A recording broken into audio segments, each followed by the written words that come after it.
It's about people. It's not the conflict. It's the real lives of people. As we are talking, when we were here in Washington, when we were trying to further reinforce the message of ceasefire, the message of going back to the peaceful resolution, I have been receiving now messages when coming out of the meetings, messages from Armenia, from Nagorno-Karabagh, that the civilian settlements, the towns of Stepanakert, Hadrut, Martini have again been the target of heavy shelling, missile shelling by the Azerbaijani forces. The civilians are dying. The humanitarian situation is very dire.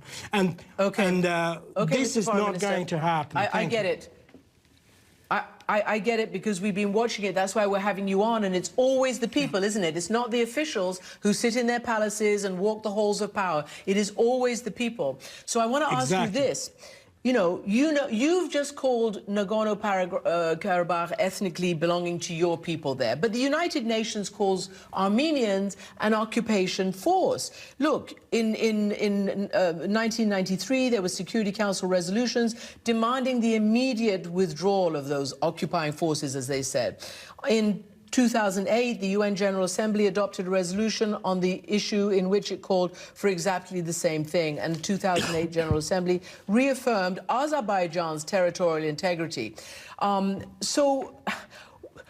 This obviously has to happen through negotiation. You can see it pointed out there in black and white, and yet you can also see that your people have a right to safety and to their own rights. Is there any way because you're very firm about what you're saying, is there any way that you and the Azerbaijanis can get together and resolve this? Because all the ceasefires that have been put in so far have just collapsed after a day or so. Right.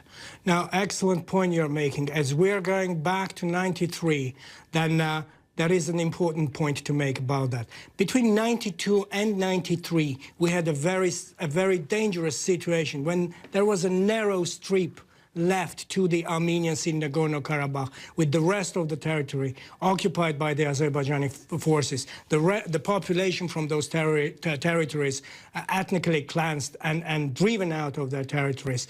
The subsequent developments have been such that the Armenians were capable in Nagorno-Karabagh to defend themselves, very resolute to defend their lives, and they have created a security belt, which today has been basically a demonstration that unless there was a security belt, the Nagorno-Karabagh population might have been again facing this ethnic cleansing as it has always been, looming over them. We are negotiating in good faith to find a way in which the right to self-determination of our compatriots in Nagorno-Karabagh will find its manifestation, its resolution. That's our commitment, and we will continue to work towards achieving this objective.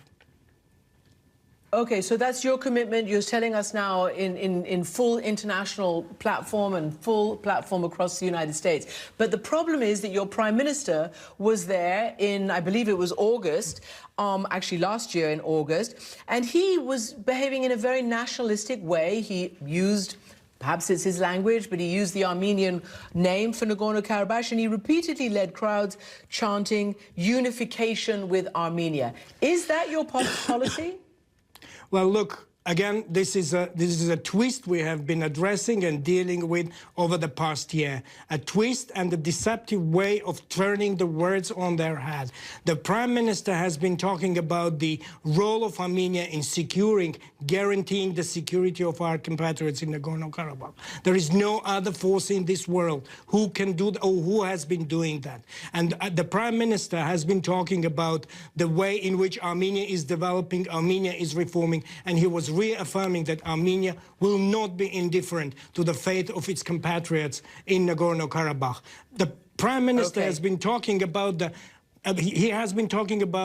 compromise-based peaceful resolution consistently over these 2 years, and in that speech as well. So these words are taken out of context, and there is disregard to the fundamental point that the solution is compromise-based and it is peaceful. And that is the message from Armenia that has been consistent over 2 years.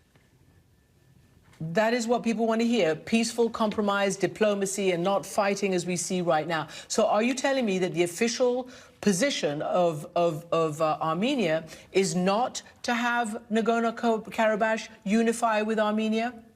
We are saying that the right to self-determination of the people of Nagorno-Karabagh, in which their free expression without limitations will be achieved. Now, today's situation shows that there is no way for subjugation. There is no way for domination. There is no way that we will have the risk of ethnic cleansing of our compatriots again looming over them. That the people will decide their fate and they will decide for their independence, and that has to be respected. That's the way to solve it. So far as the compromise is concerned, we have to be very clear.